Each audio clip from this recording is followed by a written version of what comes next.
नमस्कार। आज का हमारा वीडियो है इकोनॉमी से जो 2024 का जो नोबेल प्राइज़ दिया गया है, नोबेल प्राइज़ इकोनॉमिक्स पे दिया गया है। तो उसके बारे में आज हम समझेंगे कि उसमें 3 साइंटिस्ट हैं, मतलब 3 अर्थशास्त्री हैं, उनको दिया गया है। तो उनके नाम समझेंगे, चूँकि क्वेश्चन हमेशा आप देखेंगे विगत सालों में हमेशा किसी न किसी पेपर में क्वेश्चन हमेशा पूछता है कि इकोनॉमिक्स, जैसे किसी इकोनॉमिक्स का है, पीस का है, इसके पहले हम केमिस्ट्री का डिस्कस किए थे, फिजिक्स का डिस्कस किए थे। तो इससे एक क्वेश्चन बनता है कि नोबेल पीस मतलब प्राइज़ किसको दिया गया, साइंटिस्ट का नाम पूछता है। हम इनकी पूरी थ्योरी समझेंगे, एक-एक करके इनका पूरा आर्टिकल को समझेंगे। तो इस बार का जो इकोनॉमी में जो दिया गया है नोबेल प्राइज़, उसको हम समझते हैं, किसको दिया गया है और इनकी क्या थ्योरी है। देखो, इकोनॉमी पे जो दिया गया है इस बार का जो नोबेल प्राइज़ है, उसमें 3 साइंटिस्ट, एक है डैरन एसोमोग्लू, पहले हैं डैरन एक्सोमोग्लू, साइमन जॉनसन दूसरे हैं, और तीसरे हैं इसमें जेम्स ए रॉबिन्सन। ये 3 साइंटिस्ट हैं। इन तीनों मतलब अर्थशास्त्रियों को इस बार का नोबेल प्राइज़ इकोनॉमिक्स पे दिया गया है। और ये तीनों साइंटिस्ट आप देखेंगे तो ये तीनों अमेरिका के हैं, यानी यूएसए के तीनों हैं। ठीक है? तो इनकी जो थ्योरी हम उसको समझेंगे कि ये क्या दिए हैं, क्या चीज़ इन लोगों ने बताया है। तो ये चीज़ है, तो हम इसको समझेंगे कि इनकी क्या थ्योरी है इस बार का। ये तीनों साइंटिस्ट कहाँ के हैं? अमेरिका के हैं। ठीक है? तो इनका जो काम है इनका जो काम है, देखो, पूरे विश्व में एक चीज़ हमेशा सताती आ रही है कि कुछ देश अमीर है, कुछ देश गरीब है। आप ये चीज़ देखेंगे कि कुछ देश बहुत ज़्यादा अमीर होते चले जा रहे हैं, कुछ देश, इनकी जो थ्योरी है कि पूरे विश्व में जो चीज़ सता रही है इस समय, कि कुछ देश ऐसे हैं जो अमीर होते चले जा रहे हैं, कुछ देश गरीब होते चले जा रहे हैं। तो इन लोगों ने इसकी, जो गरीब हो रहे हैं कुछ देश और कुछ देश अमीर हो रहे हैं, इसको इन लोगों ने समझाया है। जैसे कुछ देश में जैसे दूध की नदियाँ बह रही हैं, मतलब उनके यहाँ शिक्षा, स्वास्थ्य, रोज़गार, उनके यहाँ बीमारी कुछ नहीं है, भुखमरी नहीं है। और कुछ देश आप देखेंगे कि जैसे अफ्रीकन कॉन्टिनेंट है, एशिया के कुछ मतलब देश हैं, जहाँ पे अभी भी गरीबी है, भुखमरी है, बीमारियाँ हैं बहुत ज़्यादा। तो इन लोगों ने इसी चीज़ को बताया है, तो हम इनको समझेंगे। तो देखो, जब ये लोग ये बता रहे थे, पहले के जो लोग बताते थे कि कोई देश अगर अमीर है उसका कारण क्या है, कोई देश गरीब है उसका क्या कारण है, तो इसमें ये लोग बताते थे कि जैसे ये लोग, पहले के लोग मानते थे कि क्लाइमेट चेंज और बायोलॉजी कारण है कि कुछ देश अमीर हैं, कुछ गरीब हैं।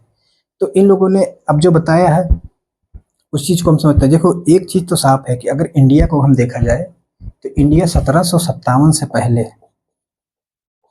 इंडिया को अगर देखा जाए तो 1757 से पहले इंडिया अमीर था, मतलब इंडिया ठीक-ठाक था। मतलब इंडिया की जो जीडीपी थी यूएसए से बड़ी थी 1757 से पहले। और ब्रिटिश हमारे ऊपर जब से राज करने लगे तो हम क्या हुए, गरीब होते चले गए। हमारी जो जीडीपी थी उस समय वर्ल्ड की जीडीपी के लगभग हम 20% तक करते थे।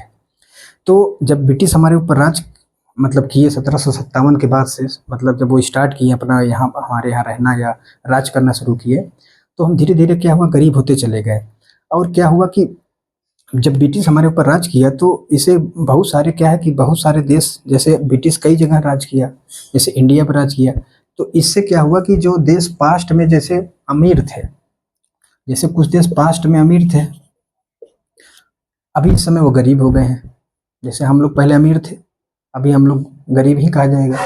अब कुछ देश पहले गरीब थे, आज वो अमीर हैं।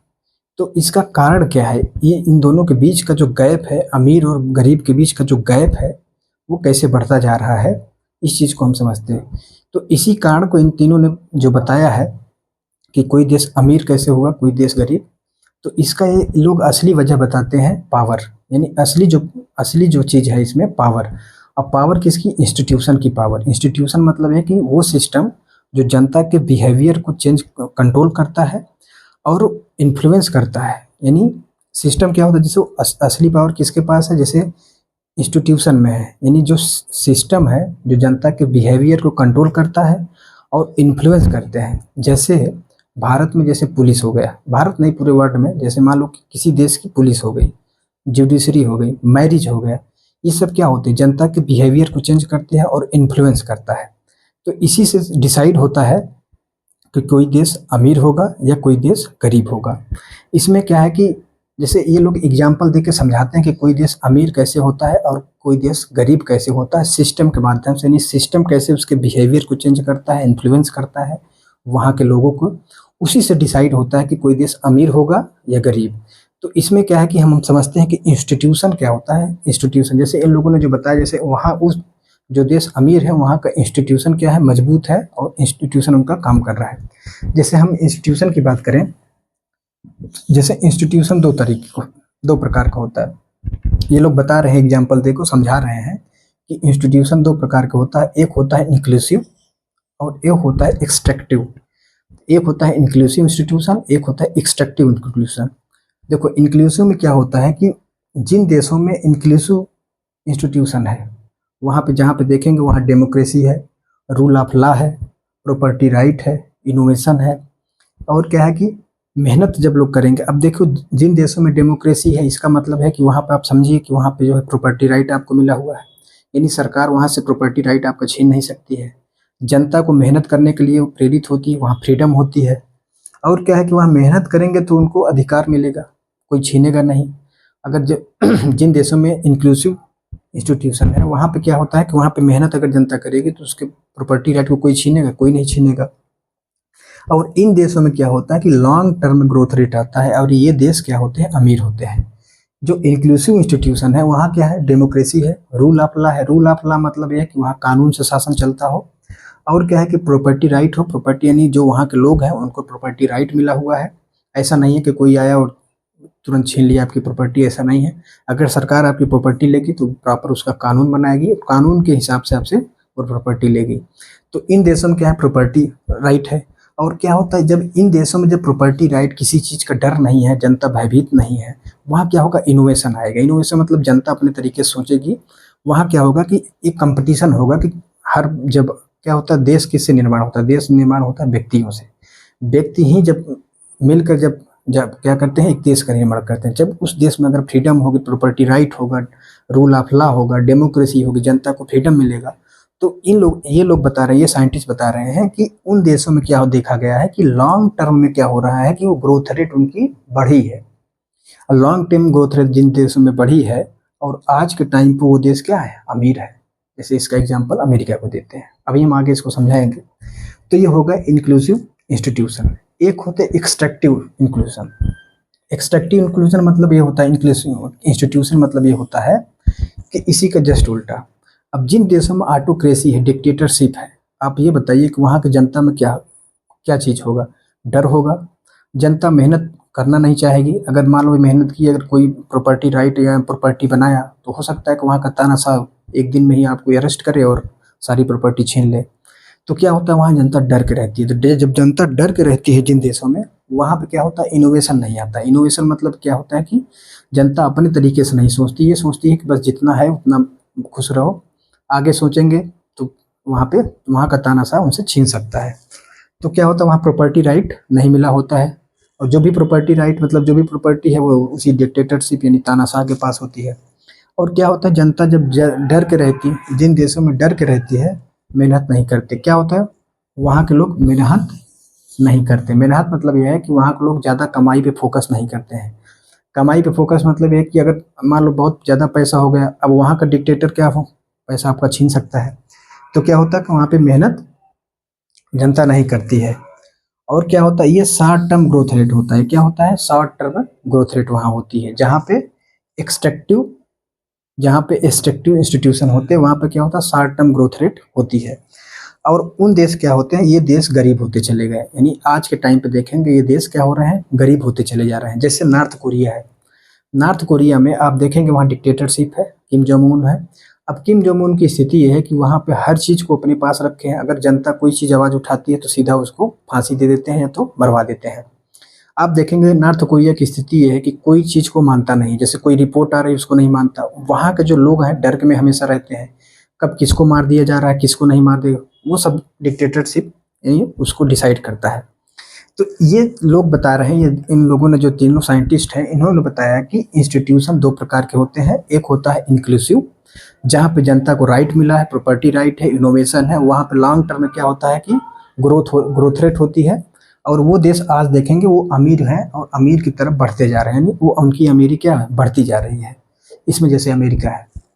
ये है एक्सट्रैक्टिव इंस्टीट्यूशन। एक्सट्रैक्टिव मतलब ये है कि जहाँ डिक्टेटरशिप है, और क्या कहते हैं, ऑटोक्रेसी है, मतलब तानाशाही है। आप देखेंगे इन देशों में, आप देखेंगे इनोवेशन नहीं आएगा, जनता डर के साए में जीती है। और लास्ट में क्या होता है, जब प्रॉपर्टी जिनके पास होती है वो तानाशाह कभी छीन सकता है। तो यहाँ पे क्या है, इनोवेशन नहीं आएगा, यहाँ इनोवेशन आएगा, यहाँ इनोवेशन नहीं आएगा। तो ये क्या होगा, शॉर्ट टर्म इनका ग्रोथ रेट होगा और ये देश गरीब होते चले जा रहे हैं। जहाँ जहाँ आप डिक्टेटरशिप देखेंगे वो देश, ये लोग एग्जाम्पल देके समझाएं कि वो देश आप देखेंगे वो धीरे धीरे गरीबी बढ़ रहे हैं। तो अब ये जब ये लोग बताएं तो इस चीज़ का जैसे होता नहीं, अगर किसी को नोबेल प्राइज़ दिया जाता है जिस भी क्या कहते हैं थ्योरी पे, अब उससे एग्जाम्पल इनसे पूछा गया कि आप ऐसे तो बता दिए कि आप इंक्लूसिव इंस्टीट्यूशन है और क्या कहते हैं एक्सट्रैक्टिव मतलब इंस्टीट्यूशन है, लेकिन आप एग्जाम्पल दे के बताइए ना कि कैसे, आप एग्जाम्पल से हमको समझाइए कि कैसे कोई देश ये दे के बताइए। तो इन लोगों ने क्या किया कि इसको बताया है। जैसे अब सब इनको सबूत दे के समझाना पड़ा, जैसे कि मतलब ये लोग बताएं कि जैसे यूके और फ्रांस, यूके यानी ब्रिटेन और फ्रांस, अपने जब कॉलोनी पीरियड में यानी जब वो लोग गुलाम बना रहे थे देशों में, तो इन लोगों ने क्या किया, गुलामी वो लोग दो तरीके से किए हैं, मतलब शासन जो है दो तरीके से किए। जैसे इंडिया को क्या किए, जैसे यूके क्या किया कि यूके क्या किया, इंडिया को क्या किया, इंडिया पे शासन किया था ब्रिटेन ने। अब ब्रिटेन ने जब इंडिया पे शासन किया तो ब्रिटेन ने इंडिया पे जो शासन किया था वो डंडे की नोक पे, डंडे की नोक मतलब ये है कि यहाँ पे डरा के, धमका के, मार के, पीट के यहाँ पे शासन किया। और क्या हुआ, अब यही ब्रिटेन ने अमेरिका में शासन किया है, अब यही ब्रिटेन ने यूएसए पे भी शासन किया। ये ब्रिटेन दो जगह शासन किया।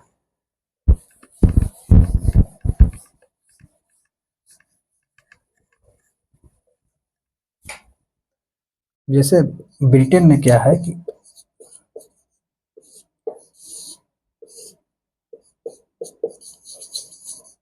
इंडिया और यूएसए,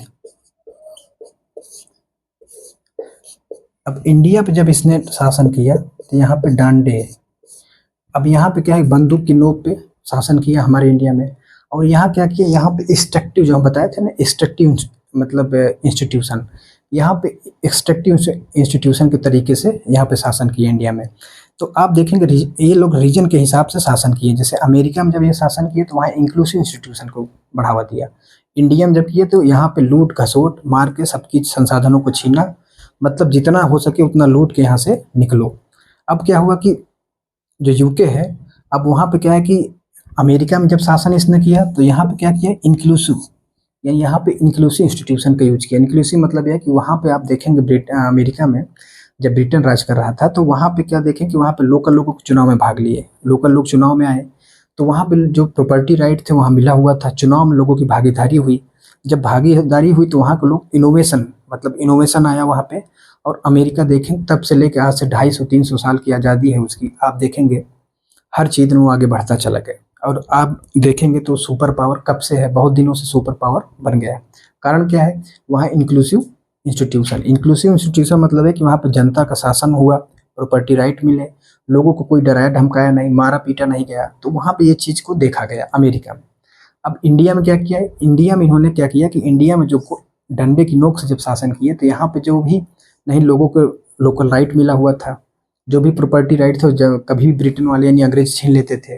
तो इंडिया में क्या हुआ, एक्सट्रैक्टिव क्या कहते हैं इंस्टीट्यूशन का निर्माण हुआ। तो इससे क्या हुआ कि अमेरिका बढ़ता चला गया और जो देश थे, जो ब्रिटेन जहाँ और जगह शासन किया वो क्या हो गए, गरीब होते चले गए। अब इन सब का कारण ये है कि अब ये पूछा जाता है कि ब्रिटेन ने डिसाइड कैसे किया, जब ये मान लीजिए जब शासन कर रहा था तो ब्रिटेन कैसे डिसाइड किया कि अमेरिका को हमको क्या कहते हैं हम इंक्लूसिव इंस्टीट्यूशन बनाएंगे और इंडिया में एक्सट्रैक्टिव इंस्टीट्यूशन बनाएंगे, मतलब इंस्टीट्यूशन बनाएंगे। कैसे डिसाइड किया, उसका सिर्फ एक कारण है, मोर्टेलिटी। उसका क्या कारण है, मोर्टेलिटी।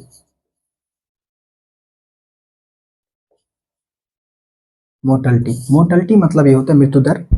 देखो जब ब्रिटेन शासन करने आया इंडिया पे तो इंडिया पे जब उसने शासन किया तो यहाँ पे उसको बहुत ज़्यादा समस्याएं हुई। जैसे यहाँ पे डिजीज ज़्यादा थे, जनजातियाँ इस तरीके थे कभी भी हमला कर सकती थी, पुअर्टी ज़्यादा थी, गरीबी थी, भुखमरी थी। तो अंग्रेज जब हमारे यहाँ राज करने आए यानी जब इंडिया में आए तो वो लोग ये सोच रहे थे कि यहाँ बस जितना जल्दी हो सके यहाँ लूटो और लूट के बाहर निकलो। तो आप देखेंगे जब इंडिया पे जब ये लोग शासन करने आए तो यहाँ पे हर चीज़ थी, बीमारी थी, भुखमरी थी, हर चीज़ की समस्याएं थी। तो उन लोगों ने यहाँ पे इसलिए इंक्लूसिव जो इंस्टीट्यूशन है उसको नहीं डेवलप किया। एक्सट्रैक्टिव मतलब ये है ना कोई राइट इनको दो जो भी है, जैसे जंगल में क्या रहते थे, ट्राइबल रहते थे, ट्राइबल राइट छीन लिए, अब ट्राइबल को बेघर कर दिए अपने ही जंगलों से। तो ट्राइबल क्या करते थे, पूरा ग्रुप बना के हमला करते थे अंग्रेजों पे, अंग्रेज मारे जाते थे। तो उनको यहाँ पे अंग्रेजों के यहाँ डर रहता था कि यहाँ पे ये चीज़ नहीं करना है, यहाँ से हमको लूट के निकलना है। अब यही जब अंग्रेज जब ब्रिटेन में अमेरिका में गए राज करने, तो वहाँ पे उनको इस चीज़ का दिक्कत नहीं थी, वहाँ डिजीज नहीं था और वहाँ के क्लाइमेट जो था बहुत अच्छा था, लोग मतलब ठीक थे, डेमोक्रेसी मतलब तो नहीं थी, लेकिन यह है कि उन लोगों के अंदर शिक्षा का जो स्तर था ठीक था। तो वहाँ पे उन लोगों ने क्या किया, यहाँ से हम लोग को शासन करके भागना नहीं है, यहाँ पे शासन को करना है, जैसे वहाँ पे रहना ही है उनको।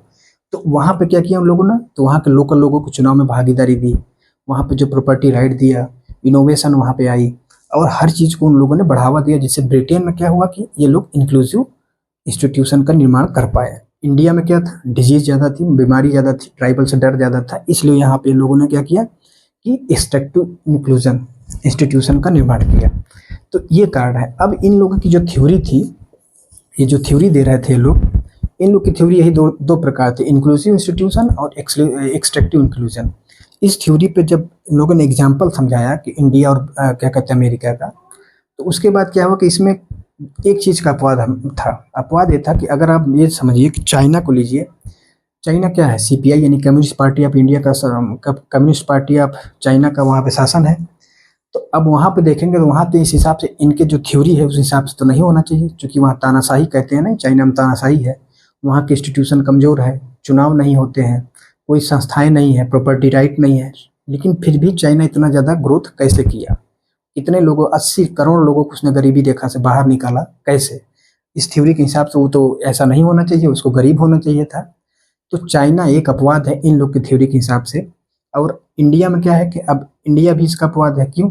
क्योंकि इंडिया में जब इतनी भूखमरी गरीबी थी तो इंडिया में डेमोक्रेसी नहीं आनी चाहिए थी, यहाँ भी तानाशाही आनी चाहिए।